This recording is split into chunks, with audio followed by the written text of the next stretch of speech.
Let's find the inverse z transform of x of z is equal to 3 minus 2 z inverse plus z to the power of minus 2 divided by 1 minus z inverse into 1 minus 1 by 3 z inverse whole square with the ROC z is greater than 1. That means here we will get the right sided infinite duration sequence. So here this can be done using the partial fraction expansion method. That is x of z is equal to 3 minus 2 z inverse plus z to the power of minus 2 divided by 1 minus z inverse into 1 minus 1 by 3 z to the power of minus 1 its whole square.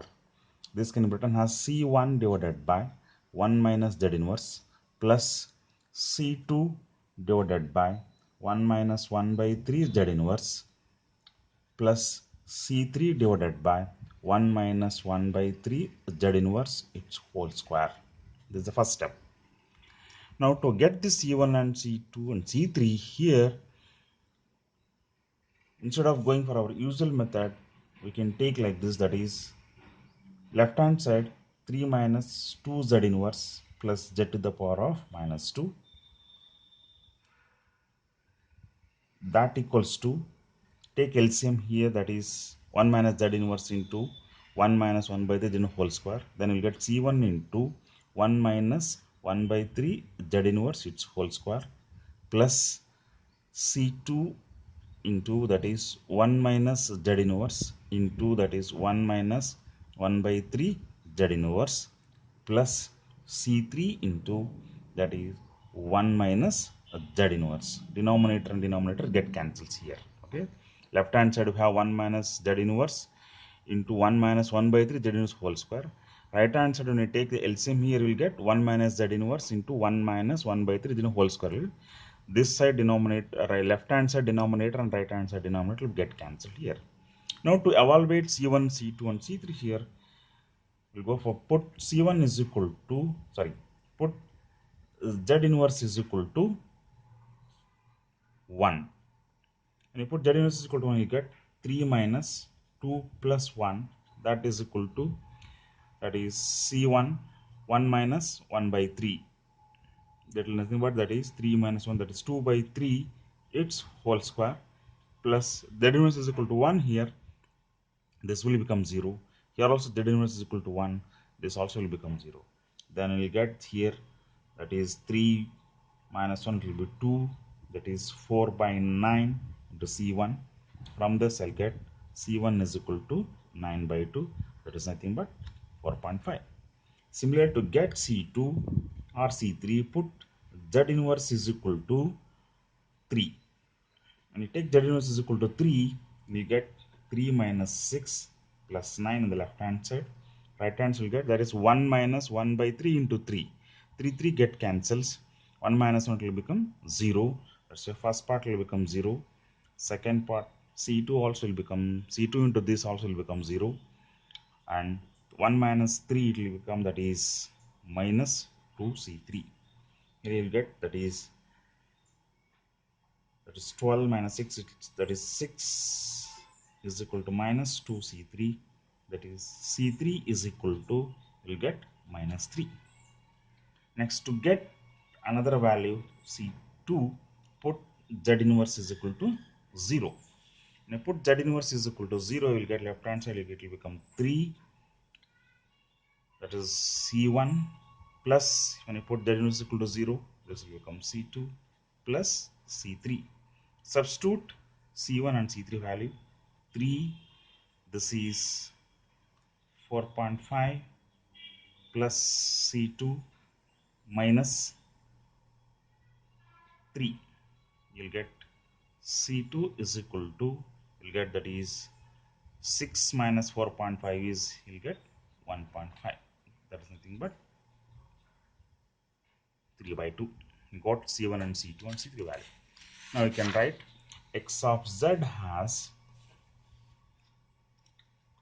that is x of z is equal to, C1 value is, we have got C1 value is 4.5.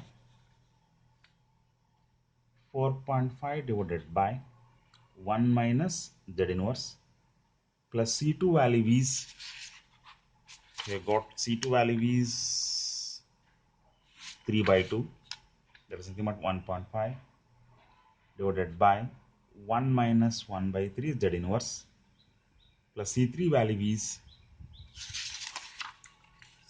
I got minus 3, sorry, this is minus 3 divided by 1 minus 1 by 3 Z inverse its whole square.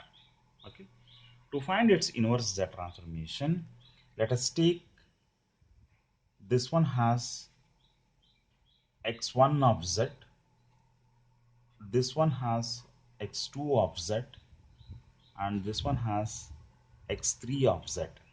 Okay, now since ROC is greater than 1, all are right sided sequences. That is, first one is x1 of Z is equal to 4.5 divided by 1 minus Z inverse. Its inverse Z transformation is x1 of n is equal to 4.5 into 1 divided by 1 minus Z inverse. Its inverse Z transformation is u of n, because Z transformation of u of n is 1 divided by 1 minus Z inverse. Similarly, x2 of Z is equal to have 1.5 divided by 1 minus 1 by 3 Z inverse. Its inverse Z transformation is x2 of n is equal to 1.5.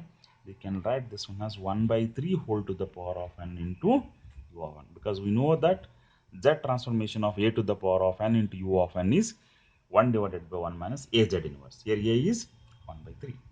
Next, third case, that is x3 of Z is equal to that is 3 divided by 1 minus 1 by 3 Z inverse its whole square. Okay, when you are doing this, since here in the denominator we have 1 divided by 1 minus 1 by 3 Z inverse whole square is there. That is possible when your time domain sequence is multiplied by n. We know that is Z transform of n into a to the power of n into u of n is that is a Z inverse divided by 1 minus a Z inverse its whole square. Okay, here a is 1 by 3. Here in the numerator a Z inverse is not there, that we need to adjust here. Okay, that is x3 of Z is equal to 3, you keep it as it is. In the numerator I'll adjust 1 by 3 Z inverse, 1 divided by 1 minus 1 by 3 Z inverse its whole square. Since this 1 by 3 Z inverse adjustment is done, here I am multiplying by 3Z here. Okay, now this is x3 of Z is equal to 3 into 3 is 9Z, that is 1 by 3 Z inverse divided by 1 minus 1 by 3 Z inverse its whole square. Okay, now let me take this one as an x4 of Z, x4 of Z. Okay, now x3 of Z is equal to, we'll get 9Z x4 of Z. Okay, that is, what is x4 of Z? That is 1 by 3 Z to the power of minus 1 whole divided by 1 minus 1 by 3 Z inverse its whole square. Its inverse Z transformation is n into 1 by 3 whole to the power of n into u of n. Okay, now x3 of n is equal to, this using time shifting property I can write that this is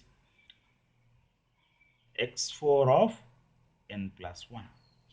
Okay, using time shifting property, that is z to the power of minus 1 into x1 of n is, that is x of n minus 1, z to the power of plus 1 is there, into x of z is x of n plus 1. Okay, now what is x4 of n? Here is x4 of n is equal to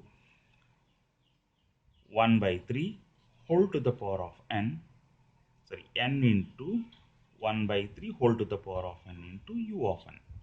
Now what is x3 of n here? x3 of n is, we need x4 of n plus 1 is required.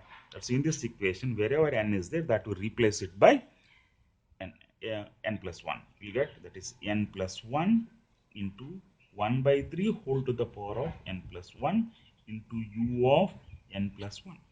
This is the x3 of n. Okay, now what is x of z? X of z is equal to x1 of z plus x2 of z plus x3 of z. Its inverse z transformation is x of z is, we have x of z is equal to have x1 of z plus x2 of z minus x3 of z.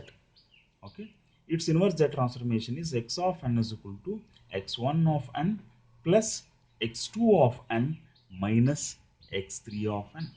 Okay, we have all x1, x2 and x3 of n here. X1 of n is, we have, that is 4.5 into u of n, and x2 of n is 1.5 into 1 by 3 whole to the power of n into u of n minus 9 into n plus 1, 1 by 3 whole to the power of n plus 1 into u of n plus 1. This is x3 of n. Okay, this completes the